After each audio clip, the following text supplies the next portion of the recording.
ये जुलाई में गर्मी का शदीद दिन था और दो बहन भाई 10 साला लिली और 8 साला मैक्स बूढ़ हो चुके थे।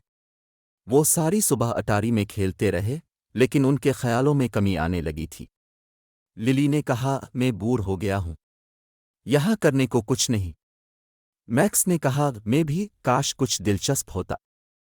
तभी लिली ने कुछ अजीब महसूस किया। अटारी में एक दरवाज़ा था जो उसने पहले कभी नहीं देखा था। उसने मैक्स से पूछा, वो क्या है? मैक्स ने कहा, मैं नहीं जानता, मैंने इसे पहले कभी नहीं देखा। दरवाज़ा सिया लकड़ी का बना हुआ था और वो खाक में ढका हुआ था। बीच में एक पीतल का दरवाज़ा था और उसके नीचे एक छोटा सा चाबी का सुराख था। लिली ने कहा, चलो उसे खोलते हैं। मैक्स ने पूछा, क्या आपको यकीन है? ये एक तरह से खौफनाक लगता है। लिली ने कहा, चलो, इतना खौफनाक क्या हो सकता है? मैक्स एक लम्हे के लिए हिचकिचाया, लेकिन फिर वो मान गया। उसने जेब से चाबी निकाली और दरवाज़ा खोल दिया। दरवाज़ा खटखटाया और बहन भाइयों ने अंदर झांका।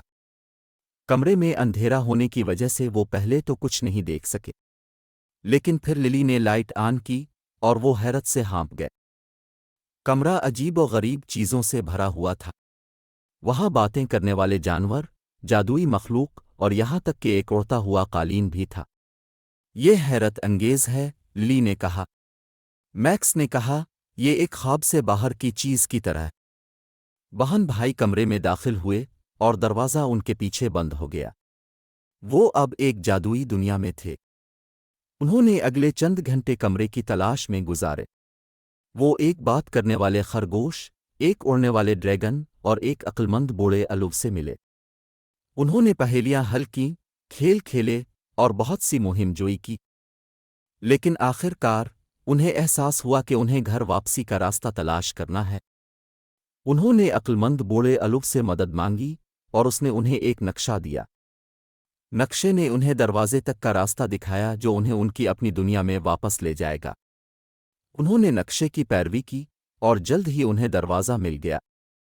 उन्होंने दरवाज़ा खोला और अंदर दाखिल हुए।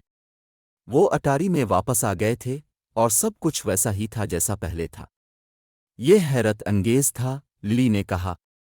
मैं यकीन नहीं कर सकता कि हम एक जादुई दुनिया में थे, मैक्स ने कहा।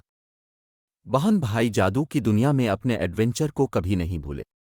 वो अक्सर उसके बारे में बात करते थे और वो सोचते थे कि क्या वो दोबारा कभी वापस जाएंगे।